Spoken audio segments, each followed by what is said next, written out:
সুধী দর্শক, স্বাগত জানাচ্ছি হক আলাপে।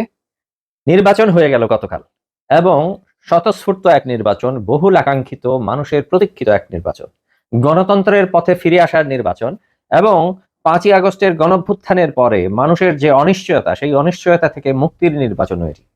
এটি ছিল বেকারত্ব থেকে মানুষের মুক্তি আকাঙ্ক্ষার নির্বাচন, মানুষের যে অর্থনৈতিক সংকট এবং নিরাপত্তার সংকট, সেই সমস্ত কিছু থেকে মুক্তির একটি পথ খুঁজে পাওয়ার প্রয়াস। শুধু দর্শক, আপনারা কি মনে করেন এই নির্বাচনের মধ্য দিয়ে জনগণ তার এই বহুল কাঙ্ক্ষিত, প্রত্যাশিত নির্বাচনের পরে তার যে আকাঙ্ক্ষা, তার যে মনোবাসনা, তার প্রয়োজন মেটানোর যে চাহিদা, এই সমস্ত কিছুর প্রতিফলন ঘটবে আগামী 5 বছরের সরকারের ভেতরে?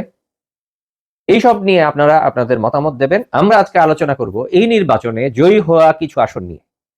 কিছু নেগোসিয়েশন হয়েছে কয়েকটি আসনে, এগুলো নিয়ে জনমনে আলোচনা হচ্ছে বিভিন্ন জায়গায় এবং আমরাও দেখতে পাচ্ছি যদি হিসেব মেলানো যায়, 2-2 4 করা যায়, আমরা অনেকগুলো সিটে এই ধরনের ভাগাভাগির একটি নমুনা আমরা প্রত্যক্ষ করি।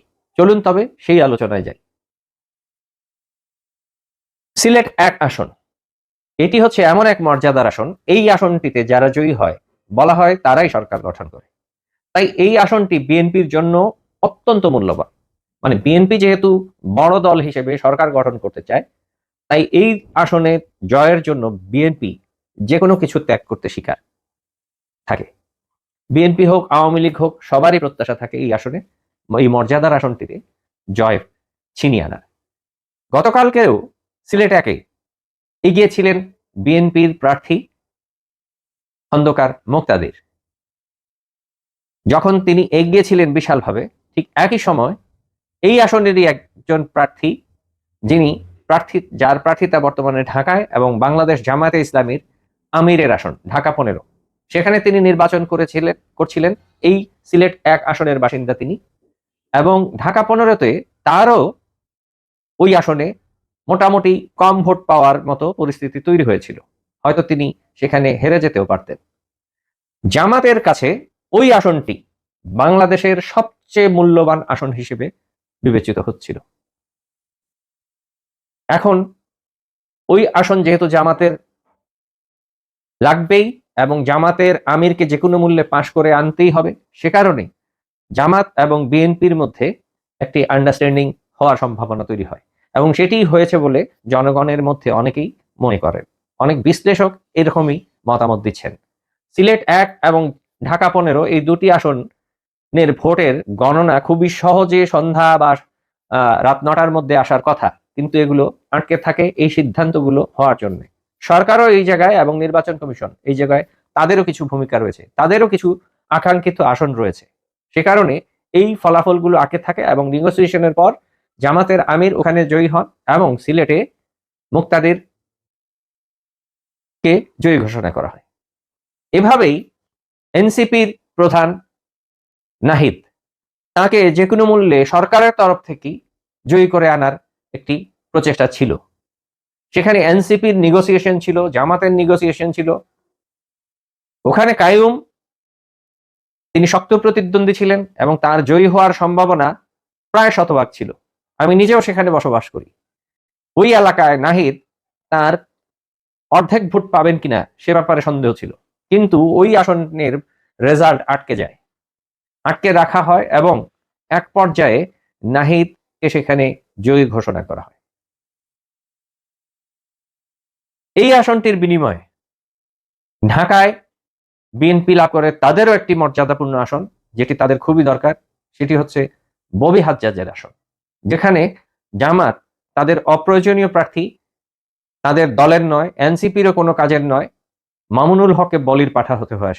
সেখানে মামুনুল হক ব্যাপক ভোটে জয়ী হওয়ার সম্ভাবনা তৈরি হয়েছিল, কিন্তু তারও আসনের ফলাফল আটকে যায় এবং এনসিপির নাহিদের বিনিময়ে বলির পাঠা হন ধারণা করা হয় এবং বিশেষজ্ঞরা মনে করেন, আলোচকরা, পর্যালোচকরা মনে করছেন, ভোটাররা মনে করছেন এখানে নেগোসিয়েশন হয়েছে। ঠিক একইভাবে আরেকটি আসন খুবই গুরুত্বপূর্ণ, খুবই মর্যাদার, সেটি হচ্ছে মির্জা আব্বাসের আসন, ঢাকা 8। সেখানে মির্জা আব্বাসের পরাজয়ের সম্ভাবনা তৈরি হয়েছিল, সম্ভবত পাটোয়ারি সেখানে জয়ী হওয়ার সম্ভাবনা তৈরি হয়েছিল। কিন্তু পাটোয়ারি এনসিপির হচ্ছেন হাফ নেতা, তিনি আসলে প্রকৃত অর্থে এনসিপির প্রথম থেকে অ্যাক্টিভ কোনো নেতা নন, এবং জামাতের কাছেও পাটোয়ারি খুব গুরুত্বপূর্ণ কেউ নন। সুতরাং এনসিপির পাটোয়ারিকে বলির পাঠা হতে হলো, এবং বিএনপির জন্য এই আসনটি অত্যন্ত অত্যন্ত জরুরি ছিল, কারণ মির্জা আব্বাস বিএনপি নীতি নির্ধারণী মহলের একজন গুরুত্বপূর্ণ ব্যক্তি এবং বাংলাদেশের রাজনীতিতে অত্যন্ত গুরুত্বপূর্ণ একজন। এই আসনের বিনিময়ে বিএনপিকে ছাড় দিতে হলো এনসিপির আরো নেতাদের পাশ করিয়ে আনার জন্য। ঠিক একইভাবে নুরুল হক নূরের জন্য এনসিপি নেতারা জয়ী হয়ে আসলেন, হাসনাত আব্দুল্লাহকে জয়ী করে আনা হলো। এরকম অনেকগুলো সিটে ভাগাভাগি হয়েছে। তবে এই সিটগুলো ভাগাভাগি না হলেও বর্তমান যে ভোটের ফলাফল, বিএনপির যে নিরঙ্কুশ সংখ্যাগরিষ্ঠতা, সেখানে কোনো তারতম্য খুব একটা হতো না।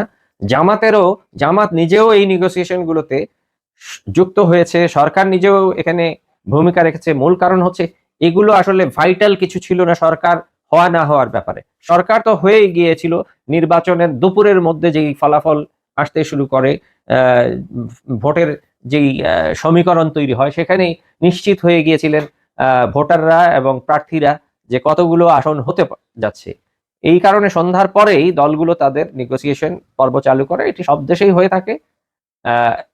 এতে মনক্ষুণ্ণ হওয়ার বা খুব বিক্ষুব্ধ হওয়ার কিছু নেই। তবে কিছু প্রার্থী সম্ভাবনা ছিল তারা জয়ী হতে পারতেন এবং তারা হতে পারেননি, সেজন্য আফসোস লাগে। হয়তো তাদের ব্যক্তিগত প্রচুর আক্ষেপ থাকবে, এগুলো হয়েই থাকে নির্বাচনে। দেখা হচ্ছে পরবর্তী ভিডিওতে। সে পর্যন্ত আপনারা ভালো থাকুন, সুস্থ থাকুন, নিরাপদ থাকুন। অনেক শুভকামনা।